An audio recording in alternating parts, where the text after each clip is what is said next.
Bonjour mes amis, hi guys. Many of you enjoy Paul Pluta's debonair character, Archie Luxury.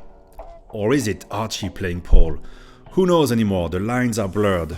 A bit like a Bret Easton Ellis novel, but with more pizza deliveries between chapters. Archie's collection has changed a lot over the years, but he's never been into shitters. Discount Divers is as low as the Pontiff went, and that was likely to get some views in, as his heart is set on luxury items. Praise the man who wheels and deals to get a Patek on the wrist rather than settle for garbage. We've all learned valuable lessons from his show. We did witness more than we would have wanted on the way, but that's what you get from eating at the buffet. I can honestly say that it's under his influence that the foundation of my current collection was built. Now let's get to his current watchbox lineup. One beautiful GLC Reverso Grand Date and 5 Patek Philippe dress pieces. I love how he just doesn't give a shit about balancing brands and complications anymore. He goes where his heart is. He pretends it's to outdo other YouTubers, but really you can tell he loves the genre and went all in. It must have been tough to part with Rolex stunners to get a Calatrava that didn't look all that different from the one he had. Rather than criticize, I understand that collecting is a journey and we want to keep the journey exciting. Imagine an explorer, not the watch, an actual adventure junkie. Does he stop his journey once he's reached the peak of a mountain? No, he takes a moment to savor the achievement, then moves on because that's what true enthusiasts do. Having said that, flipping watches is a sure way to lose money if you don't know what you're doing. On the way you might make some, but even watch gurus lose some or sell too early. Even a guy who's been consumed by the passion for years like Archie can only guess where the market will go. But look, he was the first to recommend the White Dial Explorer 2. I got one and now it's worth more than what I paid. Nobody gives him credit for such things, but I do. Thanks, Arch. So let's dig in the details of the Paul Pluta Patek 5. 5110J, World Time Yellow Gold. It doesn't get more Patek than that. If all you know about Patek is the 5711, start your learning journey right here. Micro rotor caliber base, mesmerizing guilloche dial, lovely colors, useful complication. I would love one of those. 5035J, annual calendar. Another Patek invention. The annual calendar started with this piece. The 5146 is more accomplished and modern, but owning the first one is never wrong.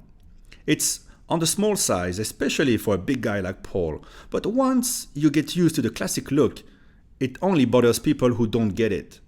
And that's valid for all the pieces in his collection. They're all in the 36 to 38mm range, considered now as classic, while it would have been seen as big when they first were introduced. I think we'll see more and more people embracing this size, certainly here in the Asian market.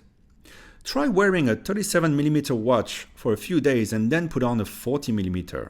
You'll be shocked how bizarre the larger watch looks on your wrist all of a sudden. Is Archie ahead of the curve again? I would put some money there rather than all in on steel sports. Then we have 3 simple Calatrava.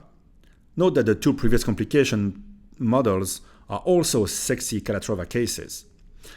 At a distance, the 5127 and the 5296 are pretty similar, but in person the enthusiast will see that they are totally different. My preference goes to the rounded case with crown guards of the 5127, similar to my own 5134G travel time model. It's the early low beat movement, opaline dial, no dots next to the date window, Geneva seal. It's the image of a simple watch. If you think it resembles any cheap watch, it's actually because many cheap watches were modeled to look like this. The 5296 keeps things fresh for Archie. Very different case from the 5127, 3 extra dots next to the date, white gold without rhodium plating this time, tank buckle, upgraded 3-4 movement. It's 38mm, wearing a bit bigger than that. It's got a more modern feel than the 5127. Then he's got the yellow gold 5196, as classic as it gets. 215 caliber, small seconds, no date, tang buckle, a modern version of the original reference 96. The case makes it way bigger than it is. This lineup could perhaps be simplified to a 3-piece combo meal deal, as Archie says. In a way, I think it might be more powerful. It's cool to collect variations of the same theme, no doubt, but in the next phase of the journey, let's say, I can see Archie keeping the 5110, 5035 and 5196 and add perhaps a 5134 like mine or a rose gold piece. Having said that, I think he's put too much money in watches that are difficult to sell if money was tight, as it often seems to be with our compadre.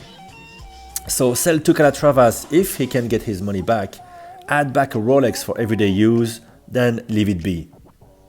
If I had to do a little Patek collection myself without spending ungodly amounts of money, I would add a 5146. I like all the colors of this annual calendar, but I keep coming back to the white-ish dial. It's just captivating.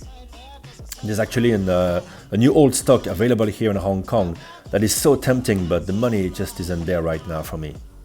Then I would love a rose gold piece with the micro rotor movement to complement these.